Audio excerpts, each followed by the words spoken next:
What's up, purposeful pokerists and self-discovery seekers? Poke with a Purpose, back with you today with another vlog.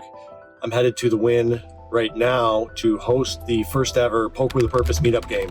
It's going to be a 2-5 game at the Wynn. I'm going to be hosting this weekly. The purpose is to connect with all you in the Poke with a Purpose community and to give me a place to record content. Everybody's welcome in this game.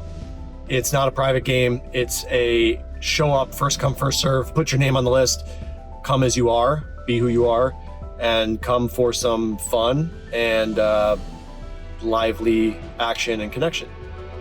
So I look forward to seeing you all there. If I don't see you this week, look forward to seeing you in the future. The types of people that should feel inclined to come play in this game are those that are in the process of and learning to trust their innate intuition and innate powers of connection. And those who are on the journey of learning that the best version of the poker player within themselves already exists within. It's not about having to study more, and the more I study, then the better I get at poker. It's learning that that version, the best poker player, already exists within you. And yeah, sometimes stuff gets in the way at the table, and that's the work. The work is not becoming a better poker player. The work is learning what gets in the way of that best poker player when he's trying to play his best at the table, and the stuff comes up, the fear, the thoughts, the stories, the emotions. The work is learning how to embrace and surrender to all that stuff's coming up, and learning how to create safety for that poker player that exists within you so that he can come out and feel free to be himself, to play freely, because ultimately he feels safe, he feels that you trust him, and he feels loved above all else. And this is what the best poker players in the world are doing right now. They study and they work hard, but ultimately they learn, I trust myself above the charts. And I trust myself in the moment to do what is best, for better or for worse. Sometimes it's gonna work out, sometimes it's not gonna work out. And whatever the outcome is, they understand that by letting go of what the outcome is in each individual situation and just building the muscle of, no matter what comes up, what thoughts, what stories, what emotions come up in the moment, I fully let go of needing the outcome to be a certain way, and I just trust myself in the moment. And if we continually build that muscle, the results are going to come. So that's what the best players in the world are doing. They're the most mentally and emotionally resilient. And these are the people, this is you. If you're following this vlog, that's the journey that you're on. You're learning to bring out the best poker player within you because you know he exists within you. And you're learning that the work is learning how to deal with what gets in the way of that poker player. So I hope you enjoyed this vlog. I look forward to connecting with you and playing with you if you're in town in this meetup game. And I'm really excited to see where this goes. So see you soon, and let's see where this goes.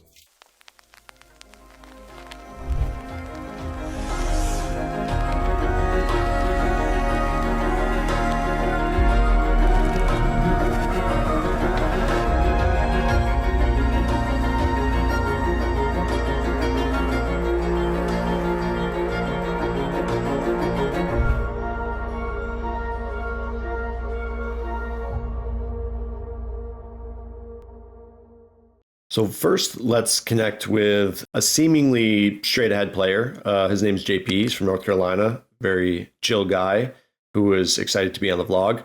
And let's see, comfort zone versus stepping through it creates the same outcome that we hope consciously to avoid.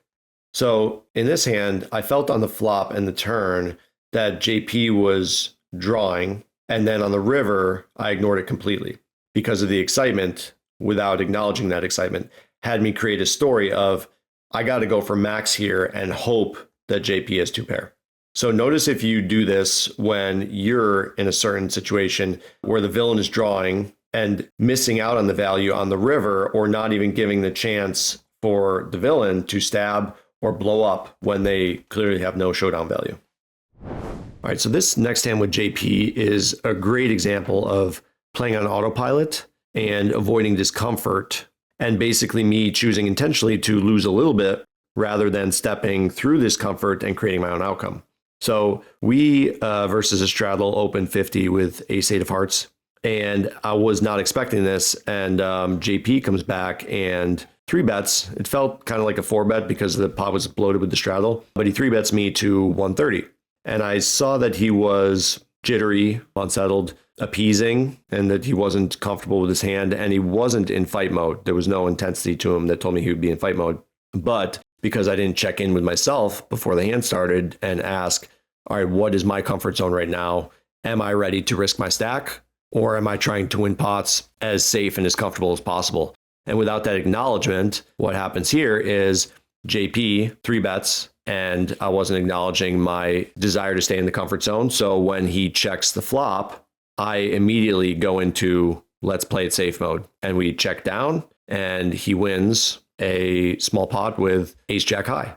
And so obviously we can get him off here, but without the acknowledgement of my wanting to play it safe, I immediately go to showdown. And so ask yourself, how often do you find yourself playing a hand in a seemingly standard way and knowing that you had an easy opportunity to win, but you chose to take the safe path and then afterward justified it with poker strategy?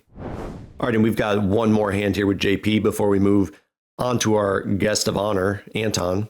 And in this hand, we see that I make a correct adjustment from the previous hand by acknowledging my comfort zone. And this is an example of me choosing to step through resistance. So raising any 2 cards can absolutely print money for you if you choose to connect and choose to trust your intuitive aggression. On the flop, I could have barreled here, but I sensed enough jitteriness and energy jump that he has some equity and he will stab to try and win it here. So when he bets out a turn, I can see that he's going to go ahead and stab, obviously, and then I go ahead and make the check raise because I can see that he's not really in fight mode. He's in I want to win the pot easy mode. So on the turn, this is where I could make an improvement going forward. The bet I should have made is go a little bit smaller because I want him to continue here. I want him to be putting dead money in here on the turn. He's basically got about 10%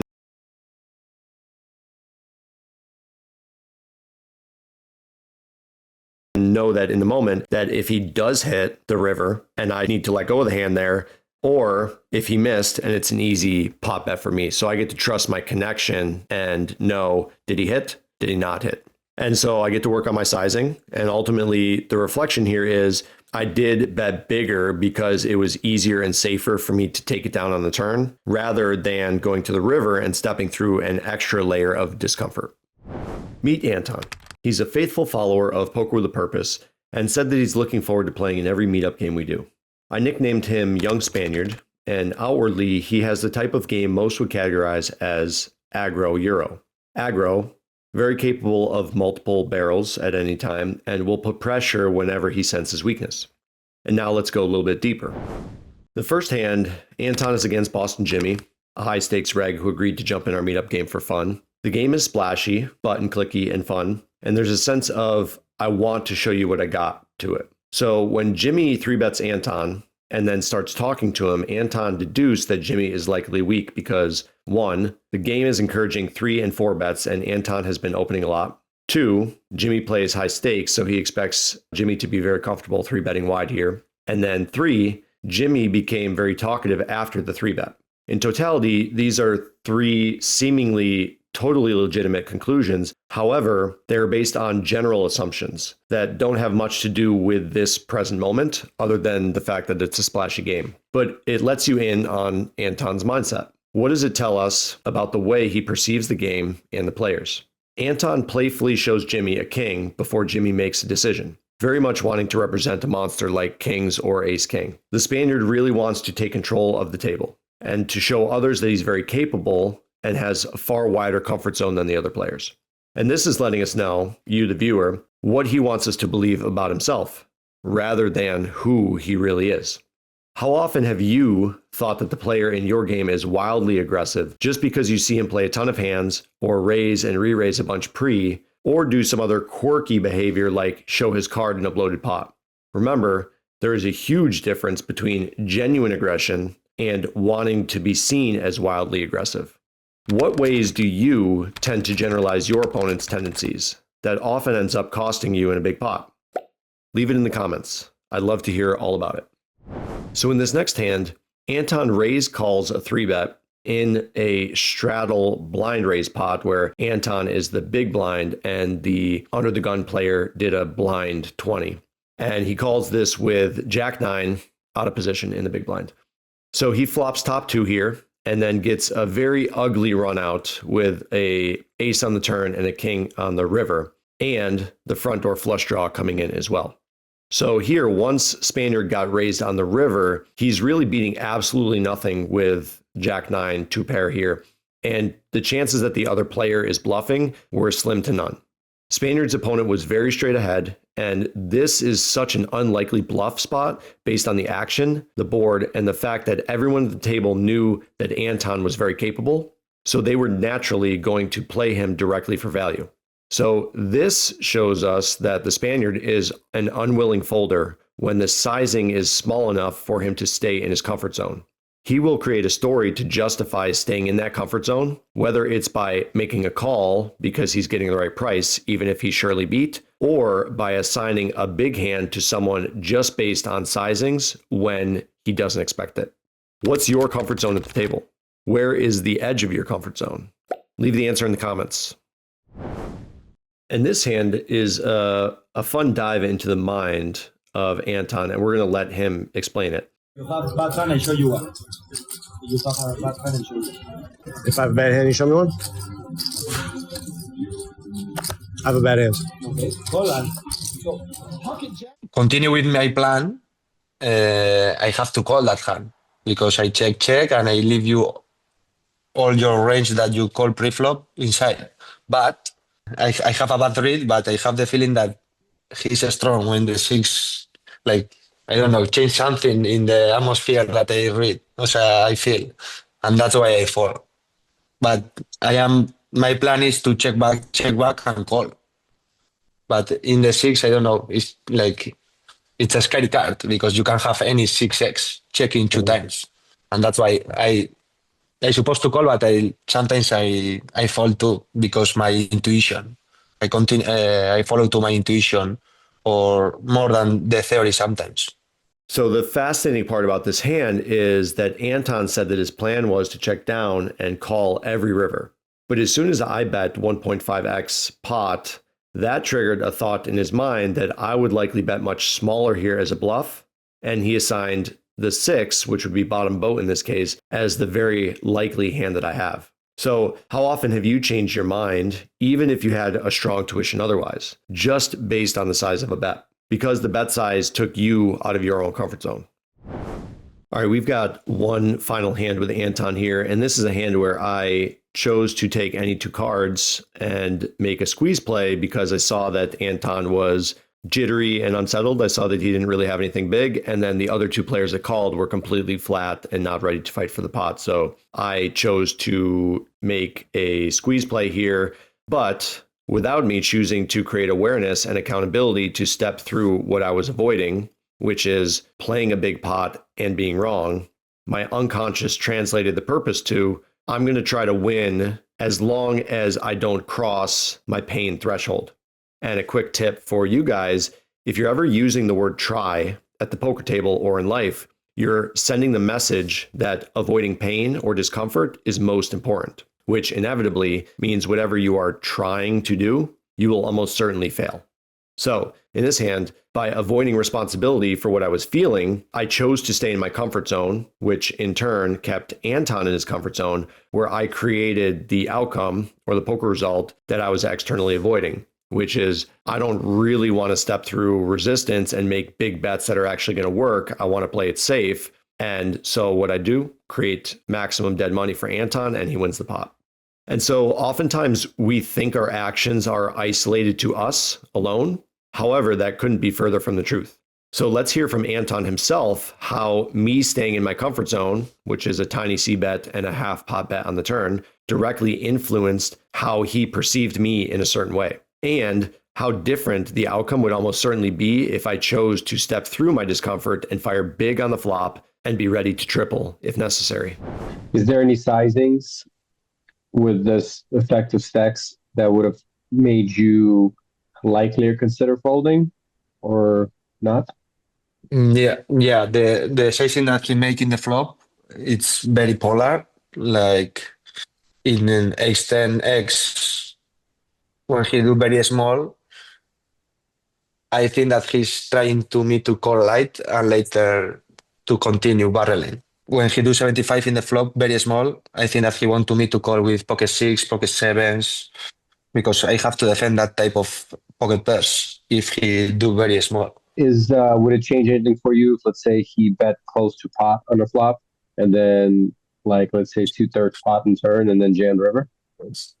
Yeah, if he bet very very big in the flop, I will be like, because he have all the ace king, ace queen, ace jack, ace 10 betting big. If he bet big in the flop, maybe I will be like in more alert, and maybe the read that I have pre-flop it change from one. All the bets in the poker are information, and they give you some information, and you can have one read, but from one street to the other you can change. Mm-hmm. If he bet big in the flop.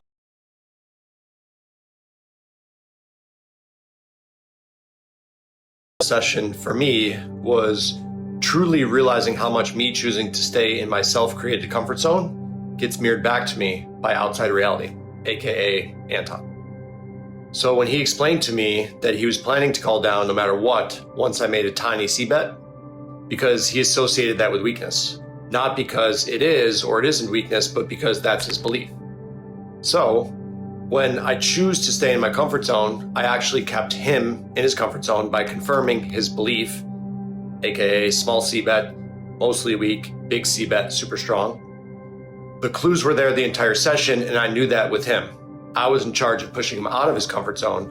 However, by not acknowledging my own fear, I played it where I lost close to maximum, where simply asking myself what fearful outcome I was avoiding and then stepping into it was going to create the winning outcome. Instead, I chose to keep him in his comfort zone.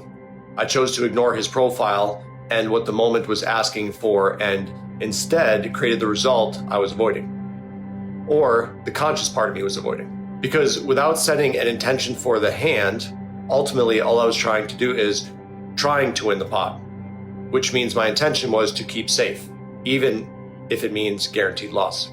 How often do you make the safe choice only to realize that it wasn't really that safe at all?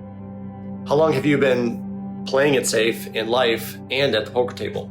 And how's that been working out for you? Let me know in the comments. And if you want to create a brand new reality for you, reach out. Thanks for watching. See you next time.